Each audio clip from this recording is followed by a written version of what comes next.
अल्हम्दुलिल्लाहि Kaffa व सलामुन अला इबादिहिल्लज़ीना इस्तफ़ा अम्मा बाद अऊज़ु बिल्लाहि मिनश शैतानिर रजीम बिस्मिल्लाहिर रहमानिर रहीम या अय्युहल्लज़ीना आमनू कुतिबा अलैकुमुस्सियामु कमा कुतिबा अलल्लज़ीना मिन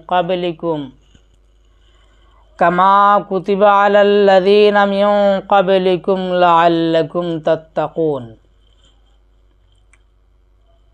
मुअज़्ज़ज़ महतरम एवं सम्मानित मुरब्बियाने केराम, नौजवान भाइरा एवं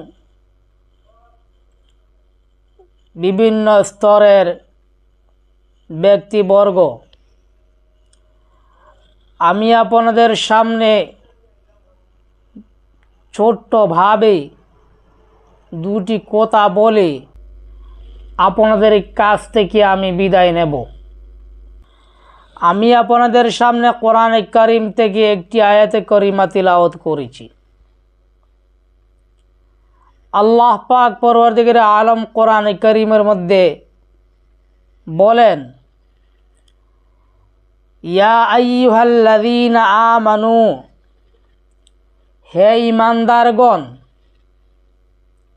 হে মুমিনগণ, কুতিবা আলাইকুমুস সিয়াম, আমি তোমাদের উপর রমজান মাসের রোজাকে ফরজ করেছি। এই যে রমজান মাসের রোজাকে আল্লাহ পাক আমাদের উপরে ফরজ করেছেন, কামা কুতিবা আলাল্লাযীনা মিন ক্বাবলিকুম লাআল্লাকুম তাত্তাকুন, যেমন ভাবে তোমাদের আগের নবীদের উপরে রোজাকে ফরজ করেছিলাম। আমার বন্ধুগণ, আমাদের উপরে যেভাবে আল্লাহ পাক রমজান মাসের রোজাকে ফরজ করেছেন, আমাদের মতো ইহুদিদের উপরে আল্লাহ পাক রোজা ফরজ করেছিলেন। আল্লাহ পাক কোরআনে কারীমের মধ্যে কথাও বলেন, লাআল্লাকুম তাত্তাকুন, যে তোমরা এই রোজার দ্বারা তোমরা পরেজগার হও, গুনাহ থেকে বাঁচো। কারণ হচ্ছে, যে সময় মানুষ রোজা রাখে, রোজা রাখার পরে ওই ব্যক্তি, তার কাছে প্রত্যেক মানুষ যে সময় সে রোজা রাখবে, গুনার যে শক্তি, সেই শক্তিটা হ্রাস পেয়ে যাবে। কারণ হচ্ছে, মানুষ যে সময় রোজা রাখে, অটোমেটিক আল্লাহ পাক পরওয়ারদিগারের দিকে ওই মানুষ নেক কাজের দিকে আল্লাহ পাকের হুকুমের তাবেদার বনে যায়। কারণ হচ্ছে, রোজা এইটির নাম হলো যে রোজার নিয়তে কোনো ব্যক্তি পানাহার এবং জিমা থেকে, অর্থাৎ তার বিবির সঙ্গে যে শারীরিক সম্পর্ক, সেই সম্পর্ক থেকে সে দূরে থাকে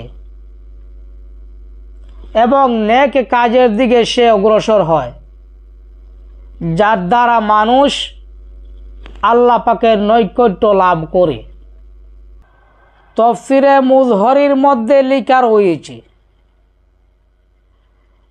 যে ওদের উপরে যে সময় রোজাটি ফরজ ছিল, রমজান মাসে ওরাও রোজা রাখত,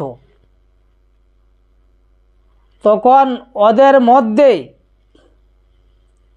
একটি অবস্থা হলো যে রমজান মাস যে সময় গরমের সময় আসতো, ওদের পিপাসা অনেক বেশি হওয়ার কারণে এবং লম্বা দিনে বুক বেশি হওয়ার কারণে ওদের উলামাদেরকে নিয়ে একটি বৈঠক করলো। বৈঠক করে আলোচনা ক্রমে ওরা সিদ্ধান্ত নিল যে আমরা একটি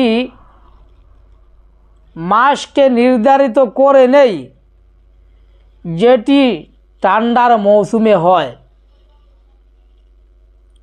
একটি সময়কে সিদ্ধান্ত করে নেই, মাস না, একটি সময়, যে সময়টা আসবে ঠান্ডার সময়, সেই ঠান্ডার সময়ে একটি মাস আমরা রোজা রাখব,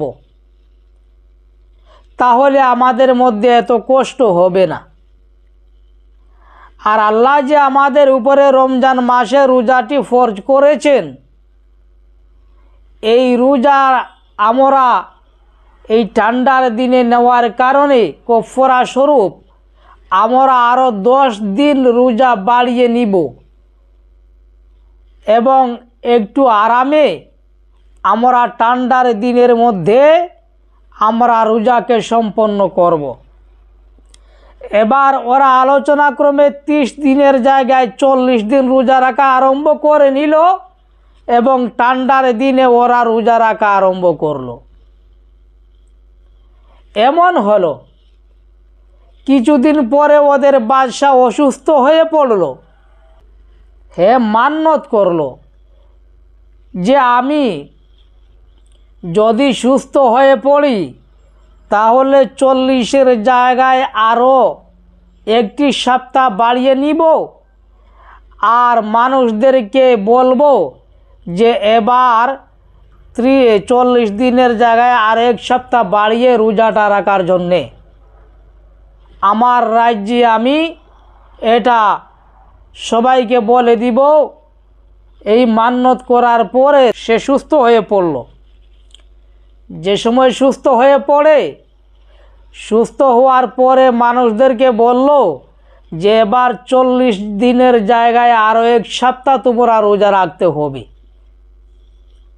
এই বাদশার পরে আরেক কিছুদিন পরে ওদের দেশে একটি মহামারী আসে আর ওই মহামারীর কারণে এবার ওরা আবার মান্নত করলো যে আমরা টোটাল 50 দিন রোজা রাখবো বছরে। তাই ওরা আল্লাহর রোজাকে পিছনে নিল ঠান্ডার দিনের মধ্যে।